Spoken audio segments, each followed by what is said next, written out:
Guys, thank you so much for being here. This is the fifth episode of the Brutal Buddha Longevity Podcast. And we're so honored to have Lavine joining us today.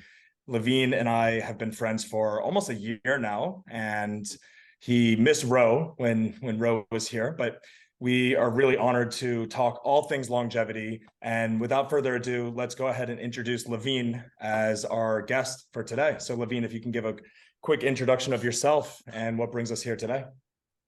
Yeah, thanks, Evan, and thanks, Ro. Pleasure to be on the podcast.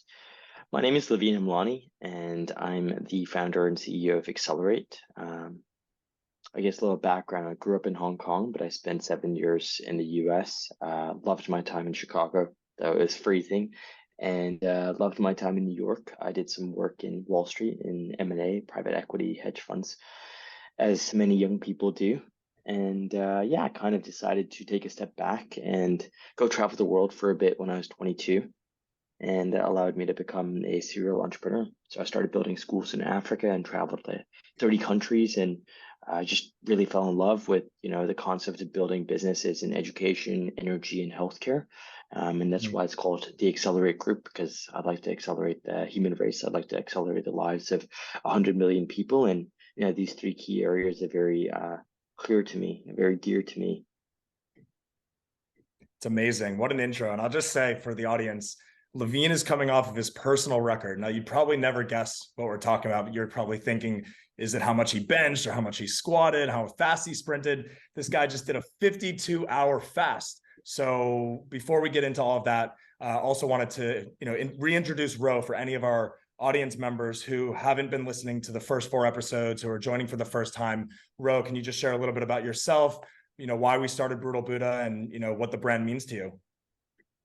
Yeah. Thanks, Evan. And I'm really excited to have Lavine here. What an intro, talking about impacting 100 million individuals, right, around the world. That is certainly something that aligns with our interests. But a little bit about myself. I'm the co-founder of Brutal Buddha together with Evan, and based in New York. And my background is really in serial entrepreneurship, digital media.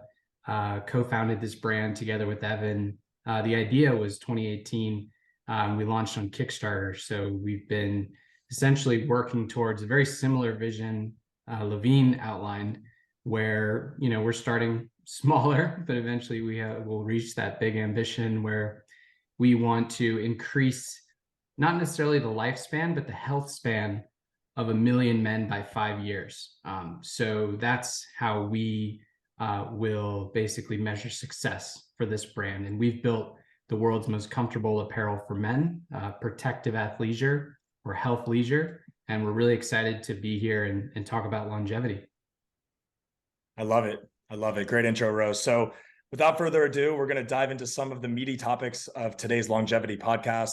Lavine, we couldn't start with a better topic than fasting, why you did it, what it was like. I mean, I had no idea you were doing it until earlier today. So yeah, share with us what were the biggest challenges? What are the benefits? Where did you pick up this practice from? It sounds like you've been doing it for a while. If 52 is your PR, that's no joke. I mean, I think I've done 30 max before, and that was like grueling for me. So yeah, share away. We'd love to hear. Yeah. If you think about our ancient ancestors, you had to wake up hungry. You had to go find some sort of boar to kill. And by then it was probably midday. After that, you may or may not get any food for a day, 2 days. So our genetics are actually built to be hungry most of the time. The human brain and the human body is actually optimized when you're hungry.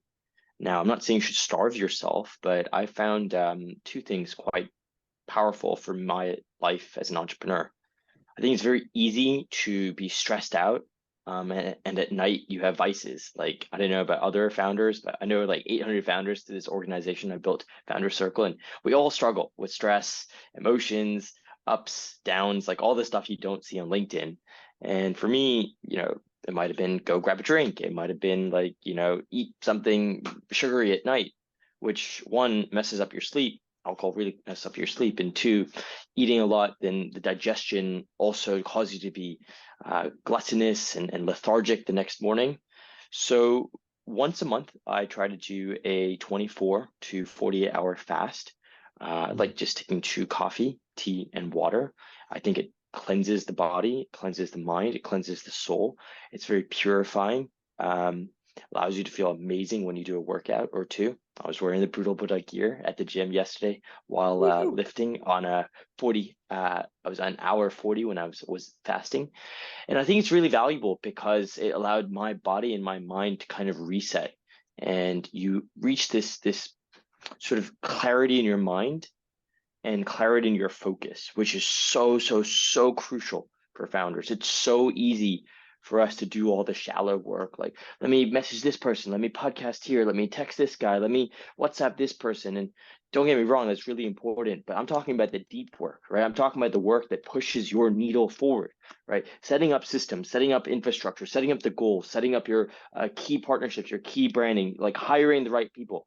That's stuff you need to be on top of your game, right? And you can't do that if you don't have that long, deep work session. So fasting allowed me to do deep workouts. I didn't need my phone, no headphones, nothing, just focus on the workout, 30 minutes in and out.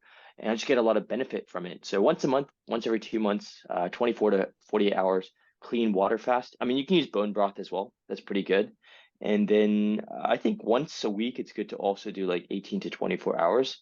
Start, for yourself. I think just ask yourself, a lot of people aren't actually hungry when they gobble at Right. night or just in general. It's really just a response, especially if you're a busy person, to stress or boredom. And a lot of that you could solve. I did so too, because I'd feel those impulses. I don't know, to eat chocolate at night, and I would replace that with gum. I'd replace that with going for walks. I'd replace that with like brushing my teeth so I can't eat anything. And if you like go to bed a little hungry, if you go to every meal and try and leave like 70-80% full, 20% hungry, you might find that your body really pushes itself to the next frontier, and your mind starts to become a lot clearer, which is crucial, like I said, for deep work. I love that. Yeah, that's all encompassing. And I think it ties really nicely into the theme for today, which is all about longevity, right? How do you live a long, healthy life? I was just looking at a couple of books. I'm about to do a trip to San Francisco, New York, and Miami, and I've got half of this book left, which you introduced me to, Lavine. So I'm super excited to finish this. And Tony Robbins talks a lot about some of these life hacks, right? The biohacking to train your body to, really deal with stress. This applies to sauna therapy and cold plunges, which we've seen across the internet. And I'm sure over the next couple of years, we'll see so many more things that we can do as not just entrepreneurs, but as people in general. And of course, our podcast is tailored to all people, but our brand is a male specific brand. So as a man, working, really, really hard hours, striving for excellence in mind, body, soul, right? Purpose and passion. What would you say are maybe 2 other life hacks outside of fasting that you would like the audience to be aware of and to give it a try? I think one of the most important things I've learned, which is true fulfillment in the mind first, is clarity, right? If you don't have clarity, then you're kind of doing a little bit of everything all the time, saying yes to every customer.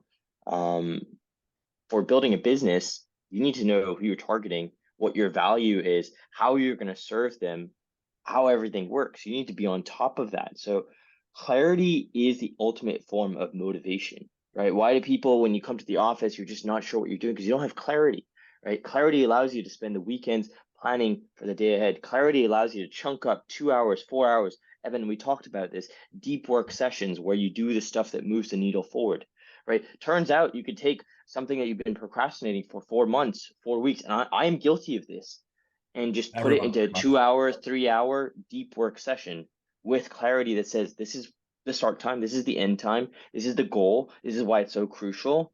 And so, like just having that clarity of like, I'm doing the 1% of things that will push me forward is really important. Like you go to the gym and I see it all the time. The guy does a rep or two and he's on his phone, and that's fine. It's just how you do that is probably how you do other things, right? You go into the gym 6 days a week, you're consistent, you're running, you're, lifting, you're on top of your game. You're probably on top of your game in your business. You're probably on top of your game in your health, in your eating. So I think clarity, number one, because it starts from there. And then number two, seeing excellence in every facet of your life. Like I try to have excellence even in the way my books are stacked, right? I have excellence in the way my vitamins are organized because I know that is also how I will approach my folders on my computer, right? It's Mhm. this Mhm. living with sort of an internal compass of excellence. I know that when I did maybe 12 bench presses, that was the max I could do on a certain weight, right? I know if no one's looking, it's okay. But if I stop at 10, 11, I feel short, right? And so that's that same inner sense of excellence and clarity that I'd say are mental hacks. And then, of course, you have a lot of stuff out there, supplements. That, again, you have clarity and excellence, right? You have gym routines, again, clarity and excellence, meditation, clarity and excellence. So I'd say the what you can kind of figure out whatever works for you, running, gymming, supplements, but then getting the sort of system, the modality for it is really important, you know, the why or the how before you do the what. So if you're going to do supplements, but you don't have clarity in what supplements, or you don't have like an excellence to actually take the supplements every day, then I think that derails people. Yeah, it's incredible. I mean, from my perspective, the deep work that we've been talking about and that I've been implementing alongside Ro has moved the needle a lot for our business, but also our personal lives, right? We're able to cut out the noise. We build anti-goals, which is really helpful. It helps you to realize, okay, maybe there's 100 supplements out there that you could take, but what are the top 5 to 10 that are important to you? You know, how can you tailor your diet, your lifestyle, your sleep routine to meet your needs and also the needs of your customers and your loved ones, right? So Yeah. that leads me to this next point, So right? You just a talked quick about, one on that, Evan, just a quick yeah, one. So yeah, clarity and excellence, right? yeah. If you're level B on the clarity and excellence spectrum, then you'll just take every supplement that you read about, right? If you're a level above, then you'll research based on your, I don't know, age, diet, whatever.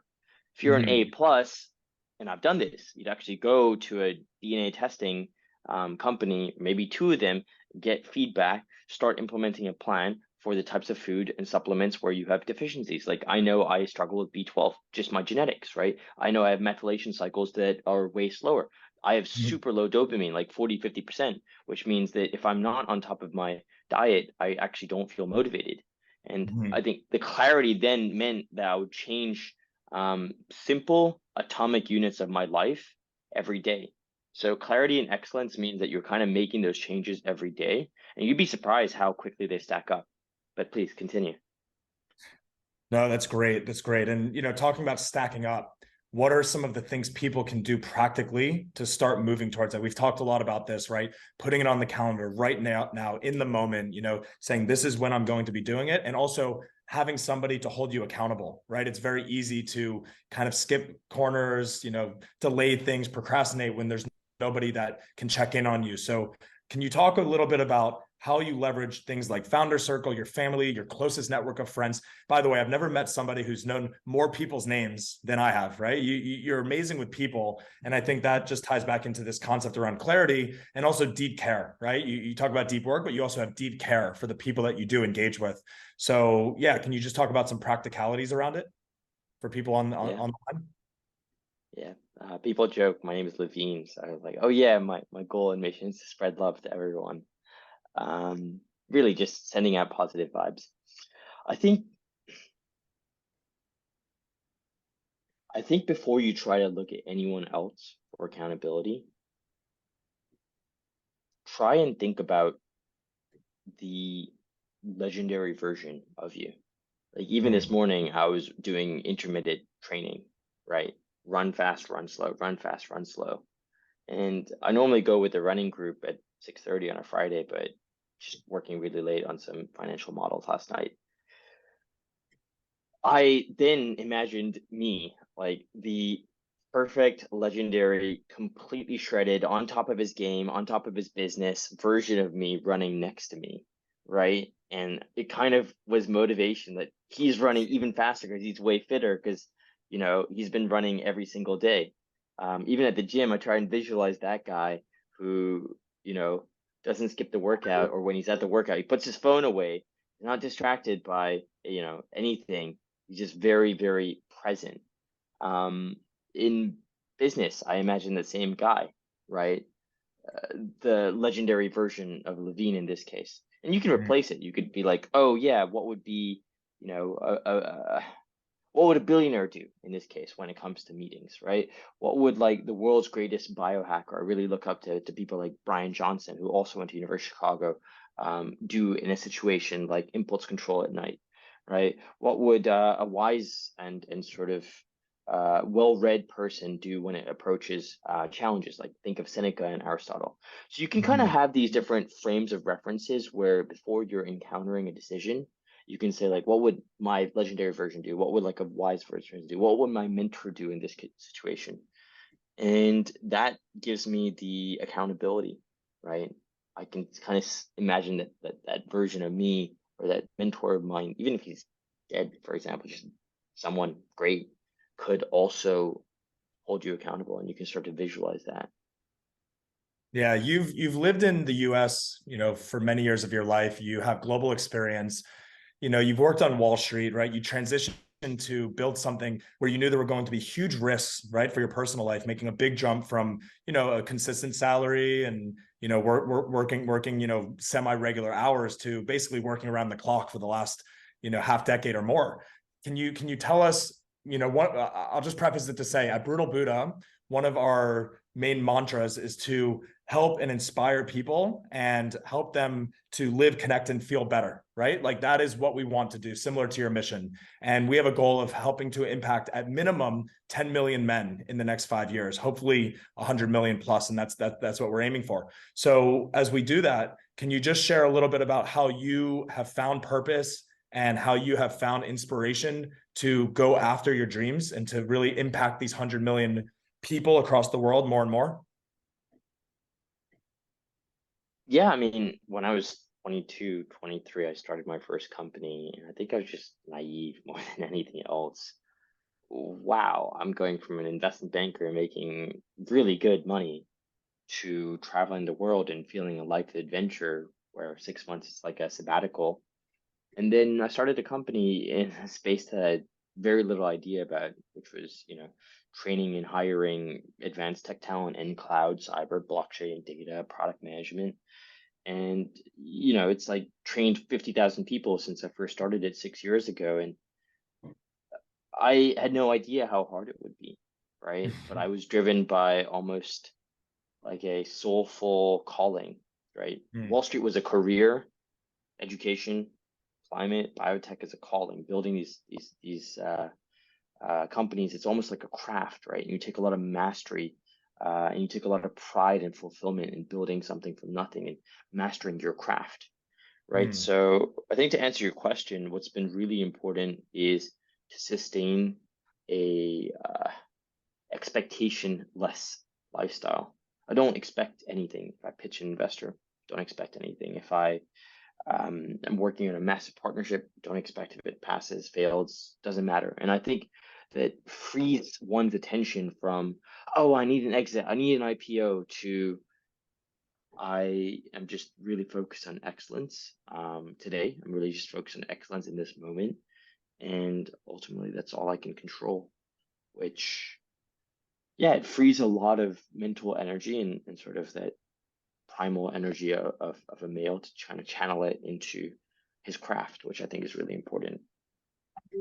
For sure. Yeah, we're not, pushing our audience to necessarily quit their jobs and follow the great resignation over the last 2 or 3 I years. am. You Quit your are, jobs. Join but Founder Circle. I'll but introduce you to 800 founders, and you guys can all grow together. but what we are evangelizing is what you said, mastering your craft, right? This concept of ikigai, which we've talked about a little bit, is, really fulfilling what the world needs, right? In conjunction with what will actually help you to survive and have your hierarchical needs met, and also what you're passionate about, right? So if you can practice something on the side, right? And you can start building something on the side like Ro and I did at Brutal Buddha when we were in our corporate jobs, then you can really test and see if something grows legs. So I think it's incredible, just the story you've had, and you're just scratching the surface, right? A 30th birthday coming up soon. So, new pastures ahead for you. But Ro, was there anything that we've talked about so far that intrigued you that you'd want to double click into for the audience? Any perspective? I just want to say, I've definitely appreciated, you know, your thoughts and views and approach, Lavine. I've certainly, I can relate to several of the topics you've mentioned. And yeah, I mean, I can appreciate, the kind of physical and mental benefits of fasting you've talked about. I've never done one as long as you have. I've done more of the 16/8 fast, but I can see how that helps. And I completely agree around, clarity, right? I think, one thing that I know I struggle with is, uh, you know, if you've got a to-do list that's more than 3 or 4 items, you're not going to get anything done. So just having a shorter to-do list on things, blocking out the time. And I've also found that, to your point, like, if you're going to not complete a task, actually your stress levels will be much higher kind of the more you uh, kind of delay doing something, even if it's a very simple task. So I find that that's when I get the most stress, is when I delay things and I don't get them done. And in order to get them done, you need to have clarity and excellence, like you said, so you're not too scattered. So we've certainly implemented that in Brutal Buddha, also in our personal lives as well, with workouts and family and relationships, those types of things. So yeah, I'd be curious, Lavine. I mean, you're obviously a member of the Brutal Buddha community. You've rocked the gear. Um, you know, what would you like to see from Brutal Buddha in the future? Whether it's products or a vision that we can move towards. Yeah, no, I think it's really inspiring what you guys are doing, and I would love to support in any and every way as I continue to do so. What I believe you guys are doing is laying the foundations. You've got athletic leisure, protective leisure, but ultimately, health is something that's very interconnected, right? Your body, your mind, your soul, 12 different systems. So I would love to see Brutal Buddha take an interconnected, interdisciplinary, multi-dimensional approach to men's longevity. Why not have genetic testing partner, right? There's tons out there.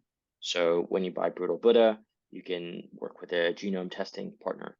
On top of that, partner with 10 or 20 supplements like NAD, which is proven, I think it's ribofil, it's proven to actually decrease the telomere weakening, which allows your longevity to increase, right? So there's a partnerships, or you start building your own sort of gene testing facilities, tools. There's, if you read the Life Force book, it's really becoming very easy to kind of adopt these tools, technologies, and techniques. If you had something that was an accountability where it was monthly, hey, every month I have my clothing. Yes, I have my DNA test that, has blood work included with another partner. I have from there some data science, AI, no buzzwords, but some sort of recommended algorithm that shows me recommended supplements because, hey, I was fasting. Now I need to have more electrolytes, or I need to top up on vitamin C starting next week. And then on top of that, right, it's that community of people that push each other. Whenever I see Evan at the gym, we literally hug it out and we're like, let's effing go, right? Let's literally push it out. And I think that tribe is really important. So I've definitely seen the benefits. With Founder Circle, we put founders that are from 0 to 250 million US in rev, and we put them in groups, and they've really pushed each other to extremes. So I would say, you're just at base 0 right now with the clothing. Base 1 could include a range of different products, services, experiences, and then a base 2 could be community. Base 3 would be, I don't know, longer term, adding elements of IoT technology to the clothing that reflect, the community experience, that reflect the genome testing and sort of the supplements on demand and the diet. So everything almost feels effortless, right? What makes an incredible product or service? Well, you look at Uber, you'll never go back, right? I don't want to go back because it was such a step up of an experience, 10x, right? Better than waiting for a shitty taxi. That's why it became what it was, as is the case with Google, as is the case with Airbnb. So with you guys, to become a truly transformational brand, you need to go 10x, and you're starting there. And I definitely believe you guys will get there, and I'm rooting for you guys. But what's really crucial is that 10x is so compelling, and it's a recurring theme, right? Buying clothes is a one-off item. How do you get people to stick? How do you make sure that Brutal Buddha becomes, the next Lululemon, next Nike, right? Mm-hmm. And I think it can do that if you add elements of longevity, biohacking. And there's too much noise out there. There's really too much noise. Like, everyone's got a podcast, everyone's got a guide, everyone's got YouTube videos. So I think having trusted sources, again, clarity and excellence, will enable your fan base to become super loyal brand ambassadors. Mm-hmm. Absolutely. Yeah, that's meaningful, Lavine. And when we talk about trusted sources, it's something that I think all people really need to hone in on, how you actually go about finding those sources and trusting your instinct as well, right? You've been through ups and downs in your life and your business, and you've always kind of, listened to the data, looked at the data, but also matched it with your instincts, right? To how, to figure out how to accelerate your business, help the people around you, expand founder circle across the world. So, as we wrap up here, I'd be curious. We've talked a lot about, positive influences, how you, go about your day-to-day life. But when shit hits the fan, right, and things feel like they're going to absolutely collapse, right? Don't need to go into any details, but just generally speaking, what do you find to be the most helpful resource? How do you actually slow down, pause? I know you have a mindfulness practice, you meditate, you can talk about anything here, right? This is open. So when we talk about, the world being saturated with podcasts and there's so much noise, we want this to be the real deal, right? Like, no sugarcoating. So yeah, we'll wrap up in the next 5 minutes with that topic, challenges and how you face them. Yeah. The reality is that if, as a founder and entrepreneur, you haven't had at least 2 or 3 times where you're literally screwed, I think you have to go through that rite of passage as a founder, and it's not fun, right? Everyone talks about overnight success. Well, I've been at it for 6 years, and only now we're starting to see a lot of growth. And those 6 years, you just kind of toil away, knowing that you're putting in the reps, putting in the work, putting in the excellence. I think I've been through restructurings. I've been through legal battles. I've been through, running out of cash. I've been through pretty much everything that every founder goes through. And it is going to suck. It obviously sucks, right? But I see it more as a indication that it's something that I can fix and learn. If you're running out of cash, well, now you can implement a CFO as a service for $300 and get your finances in order and avoid it again. You build your skills, right? You get better at it. You don't Right. cry. I mean, I used to struggle with it, and I'd feel like, oh man, I need to run away from it. I need to drink some whiskey and enough, think about it. 2, 3 drinks in, you numb it. It just makes it worse. I actually think you should run towards your problems, right? You're struggling with, I don't know, enterprise sales, right? Don't stop doing the calls. Don't stop building the systems, automations and all. Lean into that. Call people, figure it out, right? So every time you have a problem, you can actually lean into it or you can run away from it. And earlier, immature version of me would have run away from problems, especially in the early days. In fact, I started Founder Circle because I wanted an authentic group of founders I could talk to about challenges I was having with my mental health, right? And turns out it went from 2 people to 800 people because the authenticity was super important. Not everything you see on LinkedIn is, what you see is real. I'd say I'd wrap it up with something I've been thinking a lot about, which is that the art makes the artist. We're all artists. We're all creating something with the soul, with joy, with passion, our craft. And it could be a biotech company, it could be a clean tech company, it could be a venture capital fund, it could be a simple side gig, right? But there is a pride and fulfillment in that. And if you see that the results aren't there, it's obviously, no one was born great on day one. And it's funny because I had this ego attached, like, I'm going to crush it. I'm going to IPO in 5, 6 years. And it doesn't happen, right? It takes time to learn these skills. So if you just keep building the skills, actually, you'll see that the work, the building of the company, the real reward isn't an exit or an IPO or, some wealth. Of course, that's fun. But it's who you become, right? You Mm. become someone who's super disciplined. You become someone that's, got the school of hard knocks. You become someone that is able to channel rage, depression, sadness, your dark side into, positive, restless energy. Channel your dark side into, I need to get better, right? You know what? I struggled with, XYZ issue. It's because I had a knowledge gap. It's not because I suck. It's just in this moment of time, there's a part of me that didn't know how to do this. Now I'm not going to sit here and cry about it and do a self-pity party. I'm going to go learn it, fix it, go online, go talk to a mentor, go talk to a friend, go talk to your spouse, your girlfriend, whatever it is, Open and up. figure it out. Figure it out, right? And then Yeah.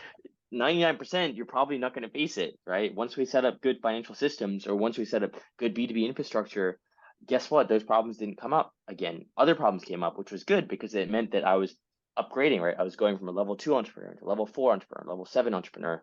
And that also widened my ability. I didn't think I'd do 100 million people. Like, that's my vision, build a conglomerate structure, until I started to get better. Because it's almost like you're standing on a building, you're going up the floors. Now, at the top of the building, you can kind of see more your realm of consciousness. What you can see as what's possible starts to expand when your skills and your vision gets enlarged.